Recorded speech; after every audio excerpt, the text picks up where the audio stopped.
Hopefully we're back. From that outro. Excuse me, my dinner of tomatoes and hot sauces are waiting. Should we... Do you want to eat your tomato No. sauce? People, this is part of the pleasure people experience. deserve to hear this. Some ASMR of Tom eating a meal of tomatoes and salt. No, I'll let that sink in. Hold on. So I've got 2 more films that I've seen that Sean hasn't. I'll get them both done the same.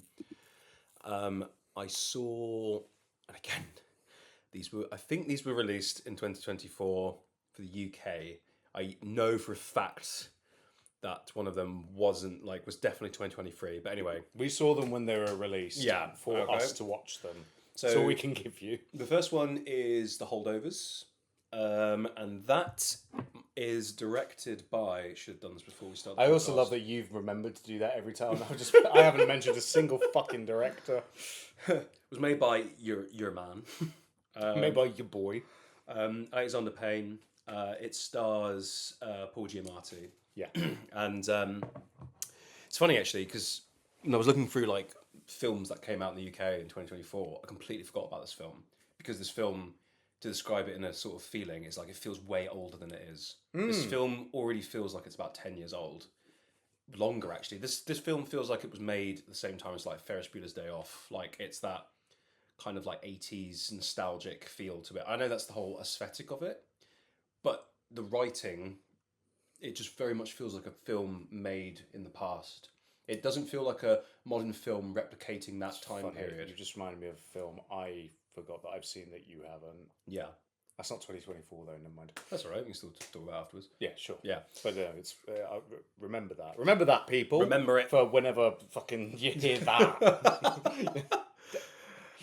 So to sum up the plot, the Holdovers is about a prestigious sort of boys' college. I thought it was going to be about the leftovers from independence from Turkey for Thanksgiving. He's holding over the leftovers. Give me that turkey leg. No, it's mine. My turkey leg. Oh my God, Paul Giamatti. What happened? He went off script 2 days ago. I was in Saving Private Ryan. I can do what I want. It's about this sort of prestigious boys' school in America. Very much that kind of this is a school where the future men of America are made. These are where your presidents, your CEOs, your high achievers are going to be made. Your proper white collars are going to be produced. The aristocracy of America, where they're put in positions of power. I mean, Son of a Woman. If you've ever seen Son of a Woman, it's that kind of school. It's this sort of boys' prep school. I haven't seen Son of a Woman. Oh well, I can't because it's a sin. And neither could Al Pacino. Never could he. Because he was a blind man. Yeah. We're very topical with our discussions. I think a little bit more observational humour coming up. Yeah, in the well, it wouldn't be observational, would it? Oh dear. Woo! No, anyway, Paul Giamatti is a professor at this prestigious school. Sorry. Yeah.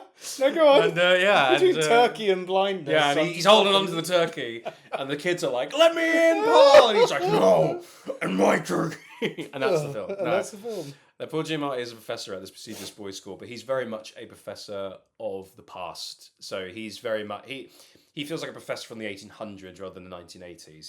He's very much, he turns up wearing he turns up with a very sort of classical etiquette about him, and he teaches classical history, and he very much he talks like this, and he teaches antiquity, and it's all very much oh gentlemen, he's very much this kind of relic. Yeah. And to no surprise, he's an absolute bore, and all the students hate him. His lessons are what the students really dread the most. He's also brutally harsh on the kids. He very much believes in the old school style of teaching of one fuck up from one person means the whole class is brutally punished. There's probably a cane somewhere in his home. Yes, that he's been forced. He's not allowed to use anymore. Yeah, exactly. Yeah. And every night he goes to bed looking at the cane today times were more disciplined back then. They were better back then. Yeah.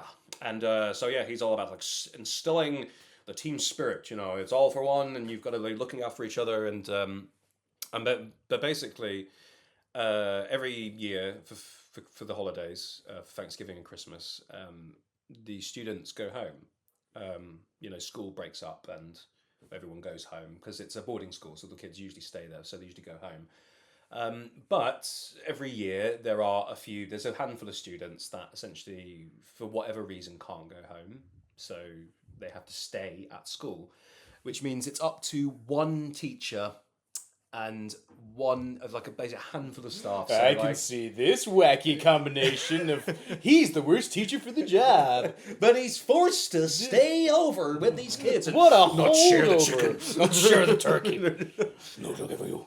And so yeah, these are called the holdovers, and him, the dinner lady, and like the janitor, they are basically responsible for Fucking combo. Yeah, for these like 10 students that are holdovers and they're staying over for the holidays. For whatever, basically the reason premise. it is a good premise. It's very much that it feels like that classic, like feels like a classic premise, like the movies that would have been made back in the day, like again, like zany characters bashing and locking horns, and it's that kind of old school style of storytelling. Yeah. The reason why the children are there is a bit sad. I was going to say, of course, yeah, it's Daddy's too busy fighting off legal accusations Exactly. in the Sudan to have time for my son. Yeah, I mean, I think there's literally like, it feels like there's one student that has like a decent reason for being there, and that's the foreign exchange student. He can't fly all the way back to his home country. Well, he could just get a plane. Yeah, but I think they can, but like. Sorry. Oh yeah, those things. Shit joke. Those things. But everyone else, it's all just a bit like they all feel like very rich people excuses, and the dinner lady is basically the mother, and she kind of really resents that. She's very much like, I'm being mama for these rich kids. Yeah. And she really resents the parents for leaving these children here. Yeah. And basically, there's one child in it. He's a bit of a troublemaker. Rightly so, he's a bit of a troublemaker. His dad is a dickhead. His dad is a real asshole and leaves him there for a very, really, really petty reason. I mean, it's not a spoiler.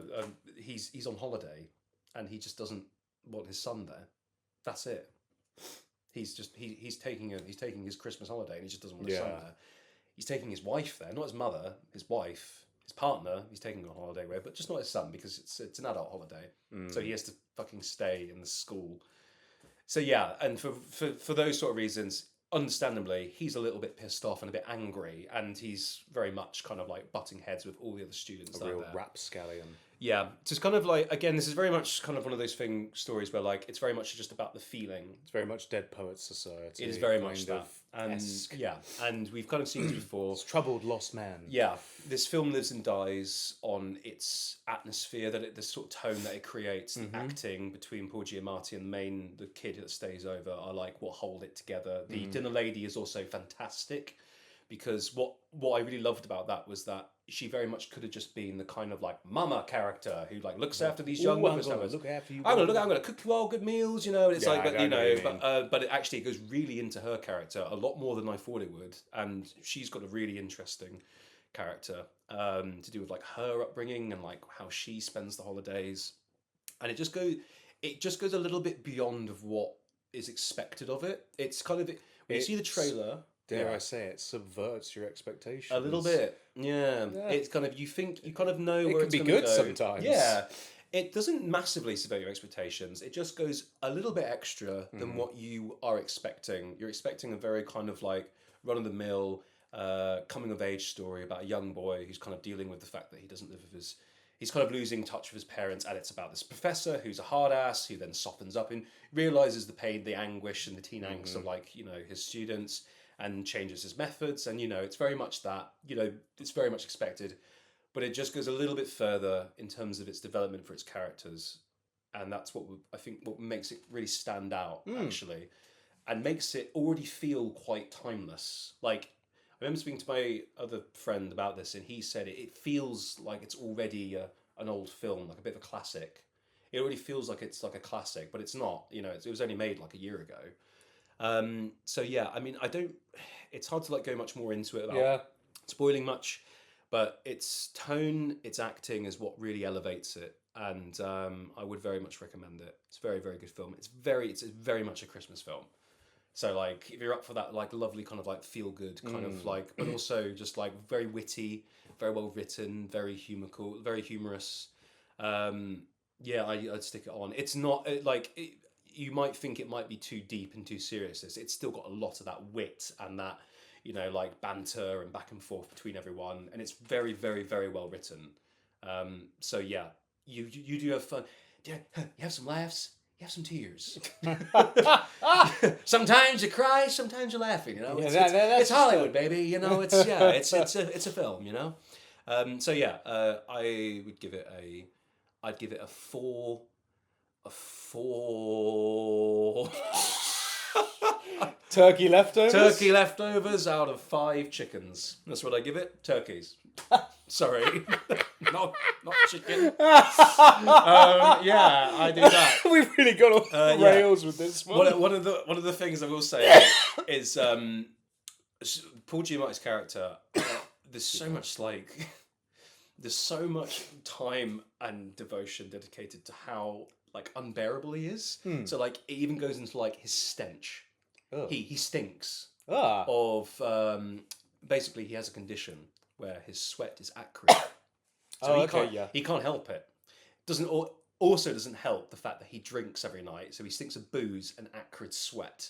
That combination is just why everyone hates him. Like he's boring, he's bitter, but then obviously, like why is he boring and bitter? Well, if you had that condition, you would be isolated, and he's obviously very isolated, and like what drove him to isolation, and you get so much more than you kind of think you're going to get. You get so much more development, and so would highly recommend. Yeah. Holdovers! Holdovers! Turkey!